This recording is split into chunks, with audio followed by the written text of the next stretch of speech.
Class 9, let's revise chapter number 5, the Mauryan Empire.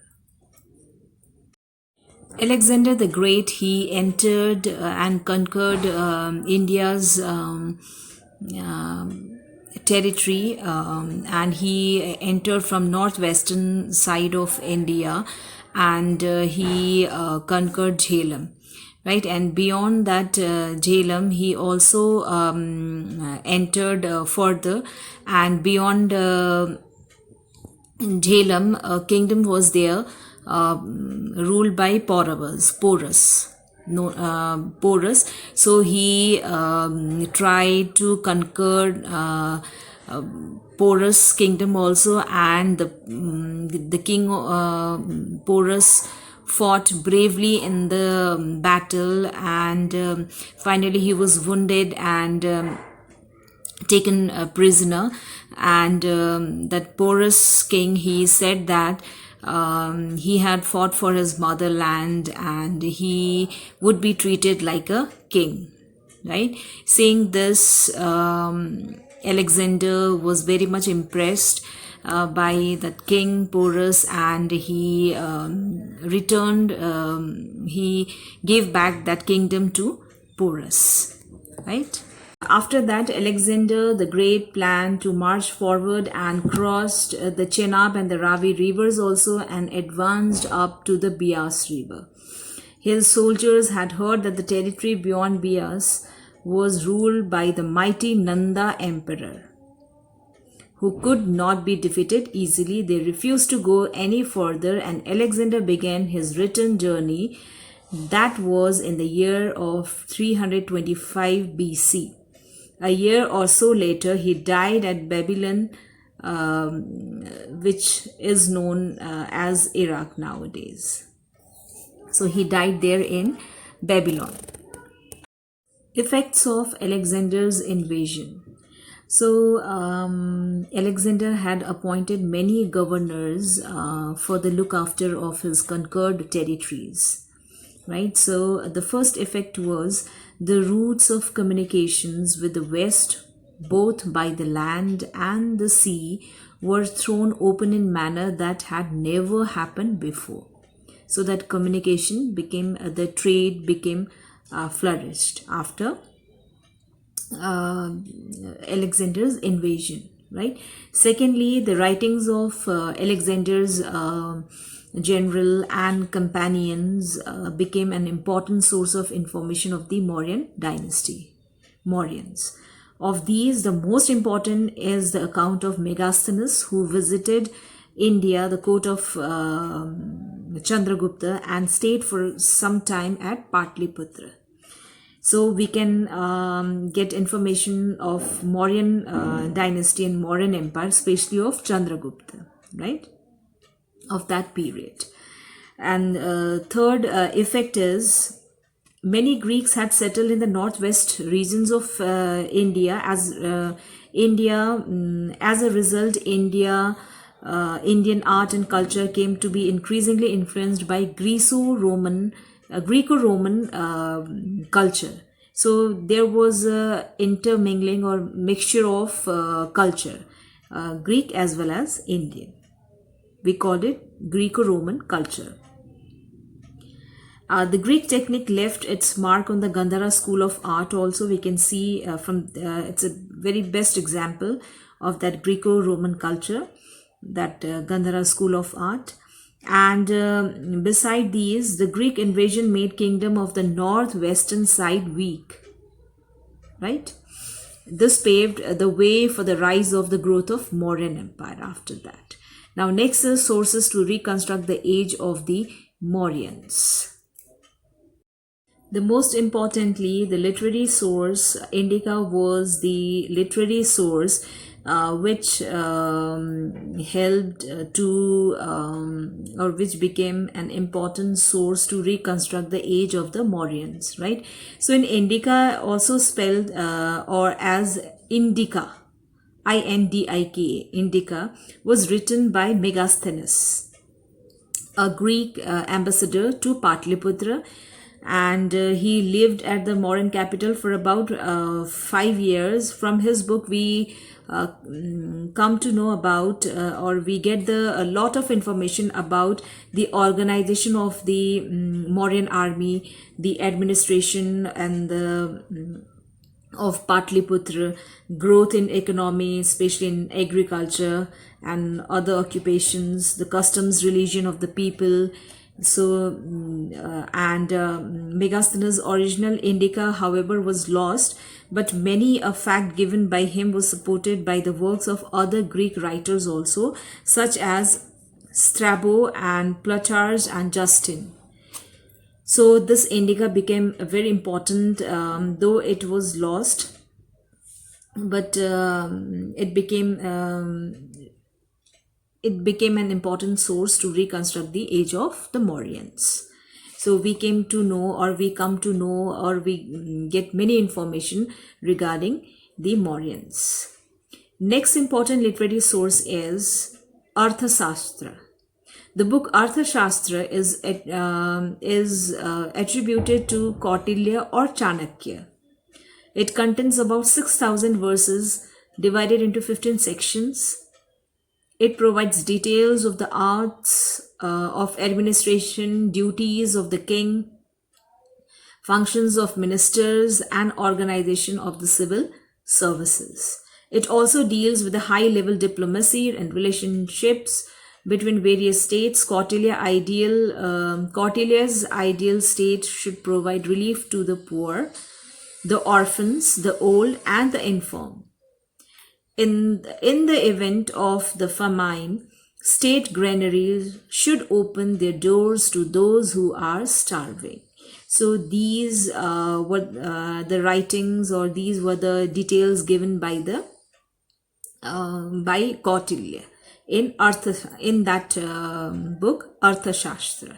So according to that Arthashastra, he told the duties of king, he told the responsibilities of ministers, governors, and organization of their civil services, as well as he also told about the diplomacy and relationship between the various states, right? Various states of that kingdom.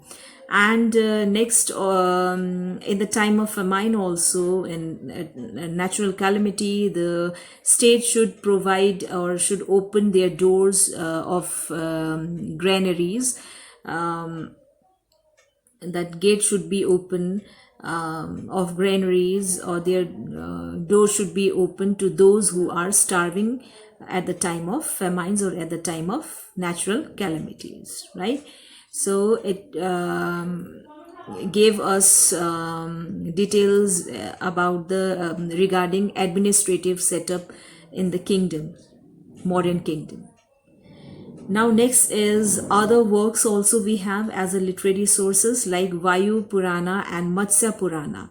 This gave a list of rulers of different dynasties, Mauryans being one of them. Vishaka Datta's Mudra Rakshaka is considered to be the best historical drama in the whole of Sanskrit literature. So it throws light on the position of the Nandas and the activities of Chandragupta Maurya and Chanakya, right? It also gives us idea of the social life and the people in those days. So these are also the other literary works which became an important sources to reconstruct the age of the Mauryans and the Mauryan kingdoms. Now come to the archaeological sources. In archaeological sources, archaeological sources means the inscriptions which are engraved on stones or clay tablets that became the archaeological sources which tell us about the Mauryan Empire. Right. So in that archaeological sources, we have Ashokan edicts, the rock edicts, inscriptions on pillars, and Sachi stupa. So these are the important archaeological sources which tell us about the Mauryan Empire. Now Ashokan edicts, an edict means an official order or proclamations made by the kings or the rulers, right? So Ashokan's edicts can be broadly divided into two classes: those engraved on rocks, as I told you, and those incised on the pillars of stones. So they are mostly reliable sources of information of Mauryan history, because they are the best preserved and also bear the year of Ashokan reign. The rocks edicts, a series of 14 rock edicts were discovered at the places such as, it's given here, Andhra Pradesh, Girnar, Gujarat, Sopara, Maharashtra, and many districts of Pakistan also. These edicts, rock edicts, are found, and on those rock edicts, these are engraved. So what are engraved? What are written on that pillars or rock edicts?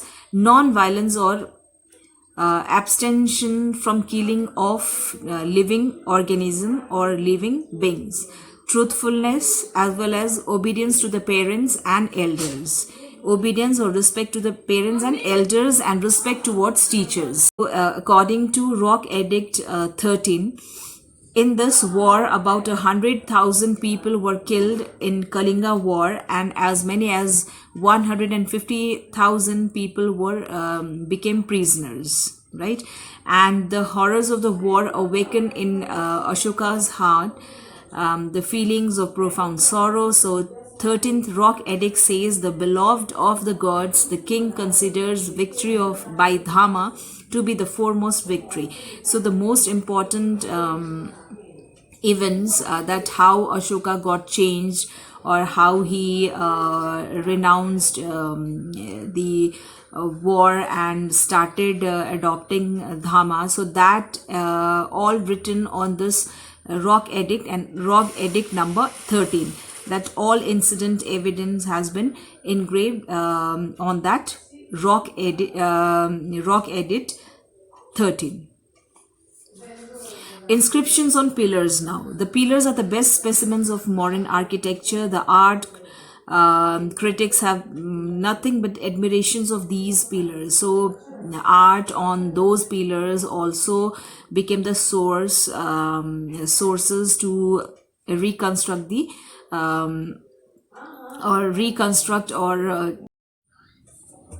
became the sources to reconstruct the age of the Mauryan Empire. Okay, now beside these we have inscriptions on pillars also, which also became the sources to reconstruct the age of the Mauryans. For example, it's written here, for example, the inscription on which is on the Rumendi pillar, and examples are also given here. Lauria, Nandagar, Delhi Topra, and Rampurva pillar edicts, which are related to the Dhamma. So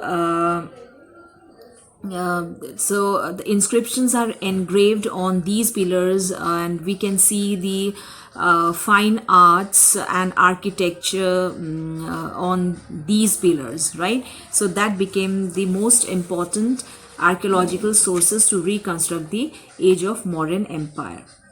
So not only that, the Delhi Topra text says, the pillars, the text on those pillars says that it consists of virtuous deeds, compassion, liberty, and truthfulness and purity. Right? Next is Sachi Stupa. See here, this is Sachi Stupa. It's a dome-like shape made up of, this is dome shape, which is made up of stone and bricks. The purpose of the stupa was to commemorate a sacred spot or a particular event, or to enshrine the relics of Buddha or those of a Buddhist saint. So this is that dome-shaped structure, which is made up of bricks and the stone, right? And this is to commemorate a sacred spot. So it's a sacred spot of to enshrine the relics of Buddha, or those who are the followers of Buddha or Buddhist, right? So the stupa at Bharat, Bodh Gaya and Sachi are magnificent specimen of Buddhist architecture, right? So this is a gateway of Sanchi Stupa, and this is a dome-shaped structure, and this is a very magnificent specimen. The great stupa at Sanchi near Vidisha in Madhya Pradesh is believed to have been originally built in 3rd century BC by Ashoka to enshrine the relics of Buddha. Later it was enlarged during the Sangha period, and the original stupa was enclosed by wooden railing. So this has been railing by wooden bars, right, wooden bars, and which was later on replaced by a massive stone railing. Now these has been replaced by stone railing. 4 gateways were also added at the 4 sides of the stupa. So there are 4 gateways at the 4 directions, right? The gateways are lavishly covered with the magnificent sculptures which depict episodes of Buddha's life and from Jataka tales. So in these gates, there are what? There are pictures of Buddha's life, right?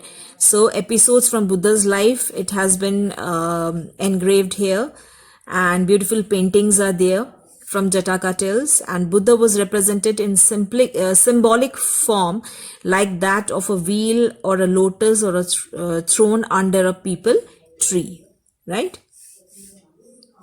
So this reveals a high standard of development in the technical and artistic skill of the people during Sangha period. So this is your Sanchi Stupa. Now next we have Chandragupta Maurya, who ruled from 324 to 300 BC. He was Magad was being ruled by the Nanda at that time, and the Nanda dynasty produced 9 kings who ruled for about a century. A century means 100 years, right? The last of them was Dhanananda, whose treasury and the army mighty, but who was not at all popular. He was disliked by his subjects, right?